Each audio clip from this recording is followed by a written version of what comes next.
Obama, as well as his friends who are still in Congress today, and Senator Warner and Congressman Jim Himes, really all basically saying that exact same statement, which doesn't actually address the issue that was revealed in great detail in the over 100 documents that we released last week, and the documents that we will be releasing later this week that point to the undeniable fact that you laid out in your introduction to this segment, is that the intelligence community had one assessment, that Russia did not have the intent or capability to try to impact the outcome of the U.S. election leading up to Election Day.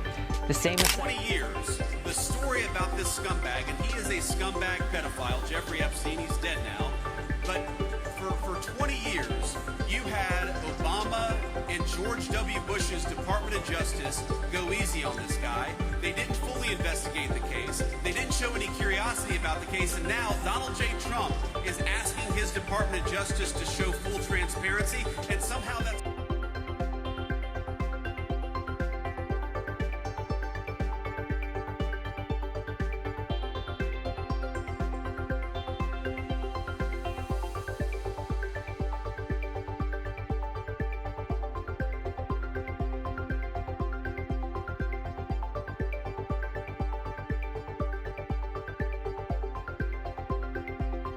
Trump and not Barack Obama and George W. Bush. If you want to criticize the people who aren't showing full transparency, you ought to go after the administrations that went easy on Jeffrey Epstein, the administrations that concealed this case for 20 years, and the administrations that failed to show full transparency. Donald J. Trump, I'm telling you, he's got nothing to hide. His administration has got nothing to hide, and that's why he's been an advocate.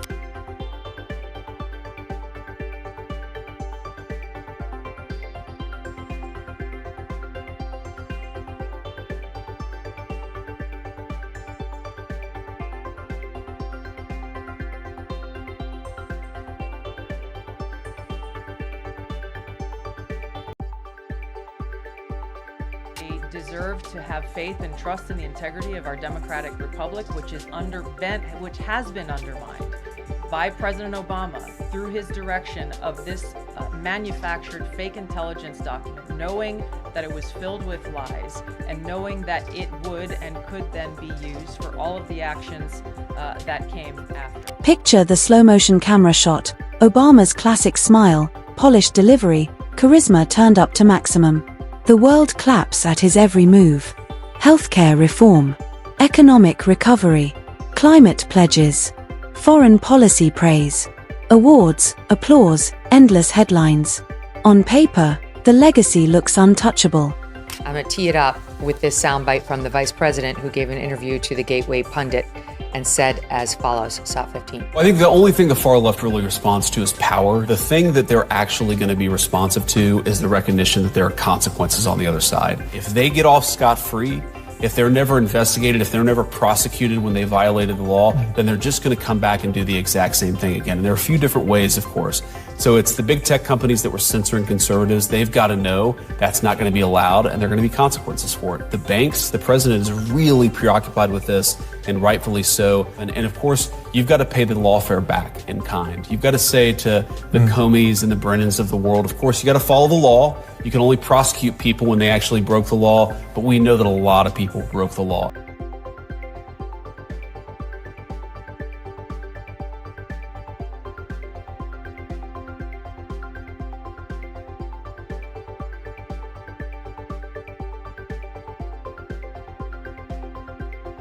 Integrity of our democratic republic, of our elections, is of paramount importance to the American people.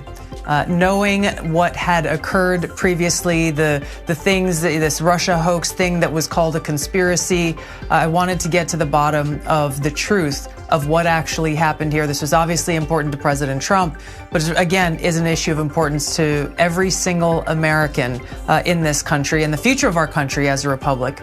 So shortly after coming into this position as Director of National Intelligence, I formed a special team to investigate this issue. I got to tell you, it wasn't easy. There were a lot of deep state obstacles that exist still within the intelligence community.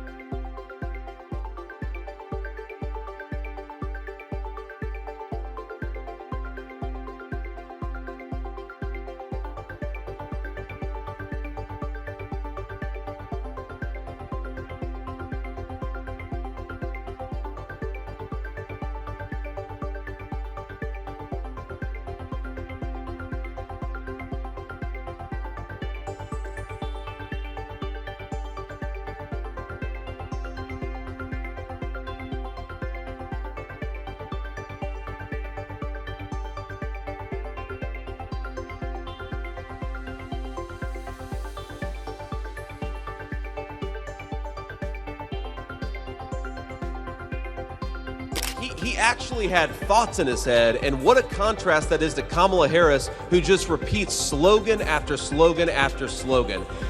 I got to be honest with you, I am offended, not as a person running to be your vice president, but as a fellow citizen. I am offended that a person who is so substanceless as Kamala Harris dares to think that she could be the president of the United States. It is a disgrace.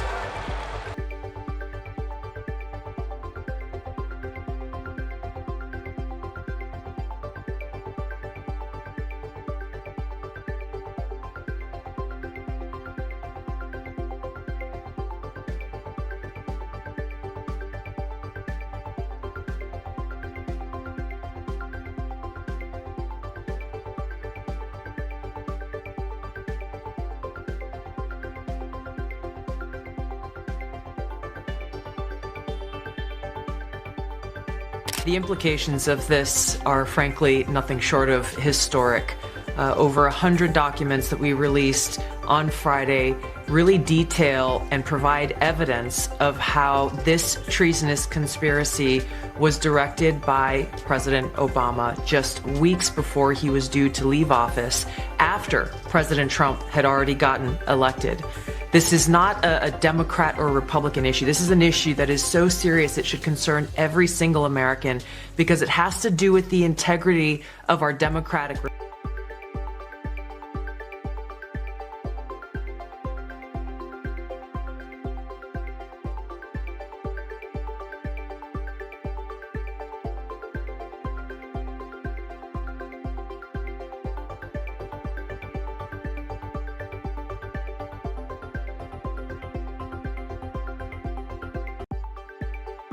point I want to make is, I got to say, and shocker, newsflash here, I've defended Kamala Harris once, I'm about to defend Barack Obama once.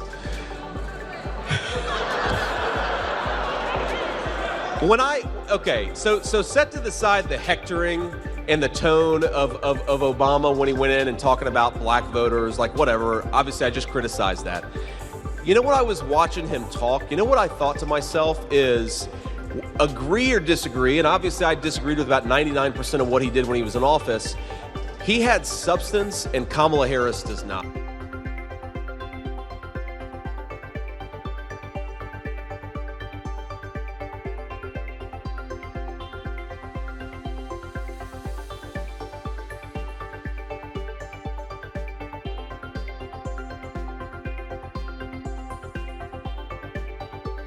evidence that we have found and that we have released directly point to President Obama leading the manufacturing of this intelligence assessment. There are multiple pieces of evidence and intelligence that confirm that fact. The implications of this are far-reaching and have to do with the integrity of our democratic republic. It has to do with an outgoing president taking action to manufacture intelligence to undermine and usurp the will of the American people in that election and launch what would be a years-long coup against the incoming President of the United States, Donald Trump.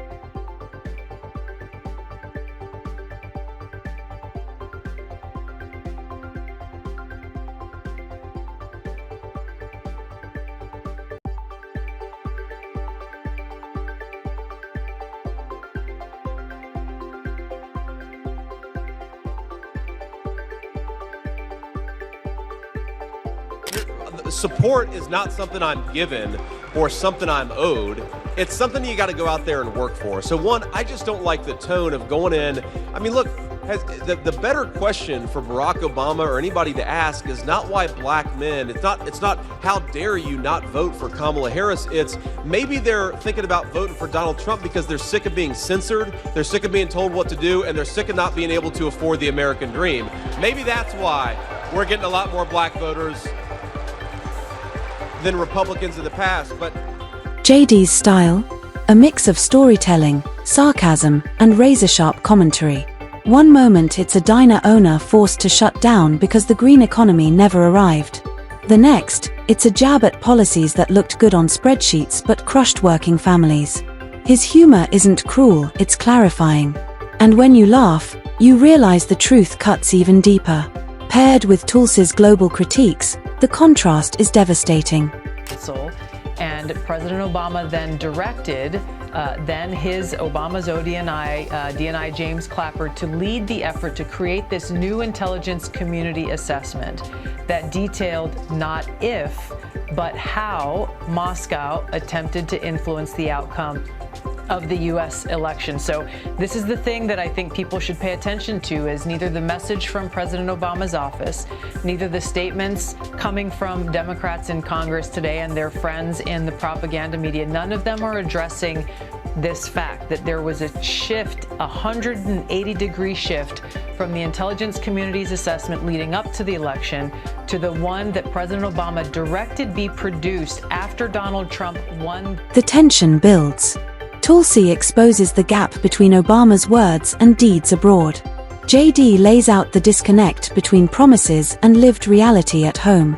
Together, they cover angles rarely hit at once: principle versus pragmatism, global morality versus local impact, elite narrative versus working-class truth. Obama's image doesn't just crack, it shatters under the weight. Media panics, analysts scramble, social media explodes. This isn't just commentary, it's spectacle. Senator Vance, in Pittsburgh on Thursday, former President Barack Obama admonished black men for being hesitant about voting for Kamala Harris. I was wondering if you could contrast your approach to hesitant voters and how you tried to earn them over. You know, first of all, I don't believe, whether you agree with me or disagree with me, whether you agree with Donald Trump or disagree with him, I don't believe in hectoring voters. I believe in persuasion. But it's more than just roasting, it's revealing patterns. Tulsi shows how policies can claim moral high ground while acting otherwise.